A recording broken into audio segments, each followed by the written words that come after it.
Trebišove sa stretli divadelníci z celého Košického kraja, aby tu ukázali svoje herecké umenie na malej krajskej scénickej žatve ochotníckych divadelných súborov. Prezentácia divadiel sa uskutočnila už po 17. krát. Táto krajská scenická žatva neprofesionálnych súborov, nazývaná aj Divadelný Trebišov, je súťažnou postupovou prehliadkou divadelných zoskupení mladých a dospelých, ktorí vo svojej inscenačnej praxi reflektujú zákonitosti divadla ako umeleckého druhu. Jej realizátorom je Múzeum a kultúrne centrum Južného Zemplína v Trebišove. Taký dobrý chlap to bol. Ale veď on je živý. Svet, v ktorom peniaze všetko premôžu, nie je môjim svetom. Musím si ísť pohľadať nejaký.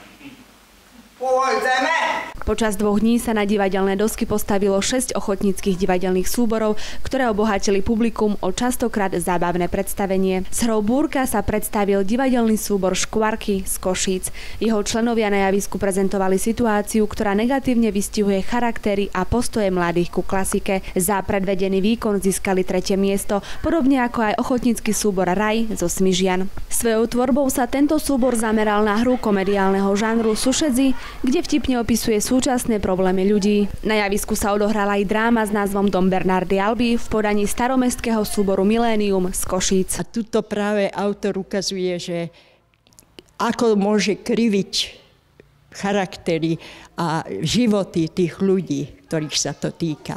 Najmladšia dcérka, tá jediná sa vie zbúriť proti týmto tradíciám, proti všetkému, ale žiaľ Bohu nemôže vyhrať. Nemá na to toľko síl. 2. miesto získali ochotníci z Košického divadla hudby za monodrámu, v ktorej autorka rozvíja monológ tehotnej matky k jej nenarodenému dieťaťu. Všetky divadelné inscenácie hodnotila trojčlenná odborná porota. Sa tu objavilo viacero rôznych poetík, rôznych hereckých talentov a myslím si, že je ešte na čom pracovať, ale objavil sa potenciál. Vidím ľudí, ktorí naozaj v podmienkach, aké majú, nedostatku financií a tak ďalej.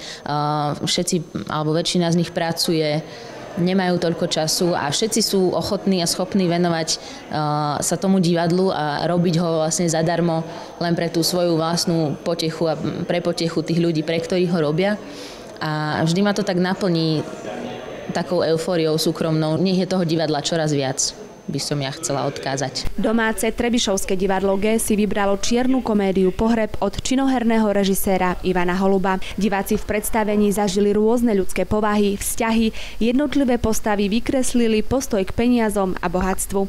Inscenácia približuje problémy, ktoré trápia mnohých ľudí. Veľmi sa mi páčila téma a najmä posolstvo, ktoré z tejto hry vyplýva. Úžasné dača, veľmi súčasná hra udiera na city súčasného človeka, kde sú materiálne hodnoty asi vyššie ako morálne a duchovné. Hra bola porotou ocenená 2. miestom a navrhnutá na postup do celoštátnej súťaže Exit 2014 v Levoči. Toto nám dáva aj rast, keď sa stretávame jednak s porotou, no a potom aj ostatné súbory. Porovnávame to. Rovnako získal návrh na postup na celoštátnu súťaž Exit 2014 aj divadelný súbor Janka Borodáča z Plechotíc s inscenáciou Cesta. Z divadelného Trebišova Martina Kužmová.